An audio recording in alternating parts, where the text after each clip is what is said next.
born in Komiza, Yugoslavia in April 9th, 1904.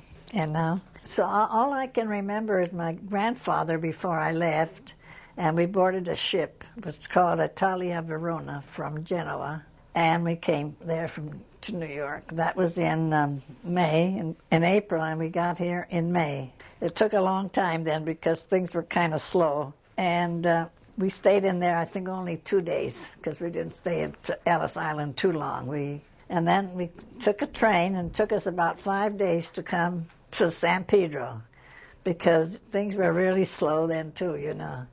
And then we met my father, and he had a big mustache, and I was so scared I didn't want to go to him because, see, I was born after he left, so I didn't knew my father at all. Well, then life started from there. We came to this little town in San Pedro here, which was a little town. We didn't have any sidewalks or streets or anything then, you know, no gas, no electricity. It was really like out in the sticks, you know. But we all survived, and then I had 3 sisters after that and a brother. Well, it was tough over there, you know, they couldn't make a living or anything, so everybody came to this little town then, you know. I think it was some relation of my father because he was here a few years before we got here, my mother and I. Fisherman. Your father was a fisherman? Fisherman over there and fisherman here. That's all there was at that time here, you know. There were just a handful of us then. I don't remember a thing, but just I was scared of my grandfather, and I know he had gray hair and a mustache, and he kissed me when we left for the boat, and that's all I remember. And then I remember we got on the ship, and one night it was a great big storm, and it opened up all the portholes, and we had to hang on to the rails. It was just going to sweep us on the deck, you know. And finally the storm eased up, and my mother was always seasick. So we had to give her lemons. The purser would give him lemons, and I'd take him into her. And then he always took me in his little place where he had candy and stuff, you know, and took care of me because she couldn't do anything. She was always in bed, you know. But it took us a month to come across the Atlantic. The boats were slow then. Boat to Genoa, and then boarded a ship to Genoa, Italia Verona. That was the big one that had that big storm. It was terrible. I thought we were going to all drown. Imagine on that, to come over and stay a whole month. Now you can make it in a few hours, you know. Right. It was quite an experience. And it was tough when we came here because things weren't like they are today. You know, things were tough. You didn't have money. You had to. I went to work when I was 14. If you made a couple of $100 in a year, you were doing okay. We were, I think, in second class because the third class was way down in the hold. We were on the deck, in the middle, deck side. Yeah, we had a room with 2 bunk beds, you and my mother and mine. And that's all I really remember until we got here, and then I started school when I came. I started kindergarten when I was 5, and then... No, I don't remember that. The only thing I remember, some people...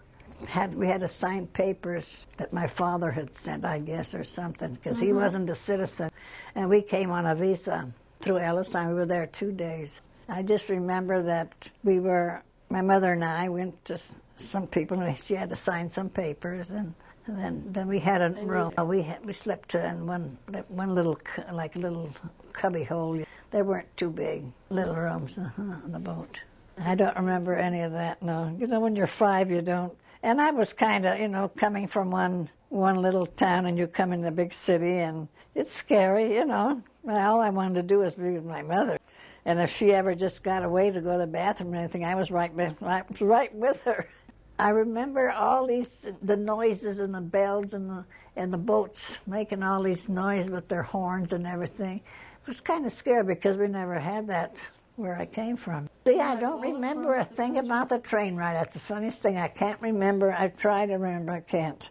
But I just remember getting on it to come to Los Angeles. And my father was there with... I was scared because my father scared me. Well, it was exciting, I think, because I'd never been on a train before.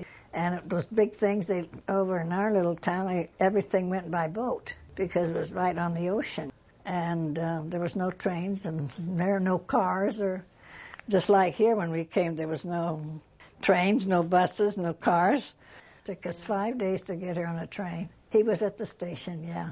And of course my mother grabbed him and they hugged, and I just stood there scared, shivering. 5 years old, and you don't, he was just a man to me, yes. A funny-looking man with a mustache. Oh, I don't remember even how we got down here. I think it was a train or something, a little red and white train, I think it was. And then when we got here, there was a few of Slavonian people here, and my father had found a little house for us. It was just a 2x4, but it was a house. And then you had no heat, no electricity, no nothing. But still, it wasn't so bad because we never had that in our little town. But as the years went by, a few came now and a few came then. And then my father came, his brothers came, 2 brothers came. And then they brought somebody else, and like that. In about 4 or 5 years, it had populated pretty good.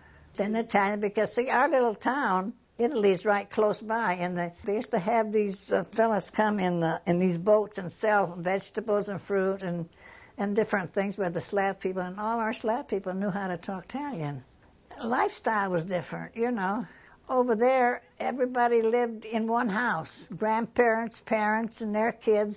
And if the girl got married, she went to live with his folks. And if the man got married, they lived at home, brought his bride there, and they all lived, they were clannish, They never lived in separate places like we have here, apartments. I went to school, and, when we were at home, we couldn't talk English. My father wouldn't allow it. He wanted us to keep the Slav language. But then when us kids were alone, we all learned how to talk English. It took us a while, but it was quite a change but young people learn faster than older people. I knew how they lived. None of them were very aggressive in work. They just worked to get by, most of them. Fishing wasn't that good. Well, we all lived. They had their fish. We had our little gardens and things like that. Of course, after I left, I don't know how it was because I was so young.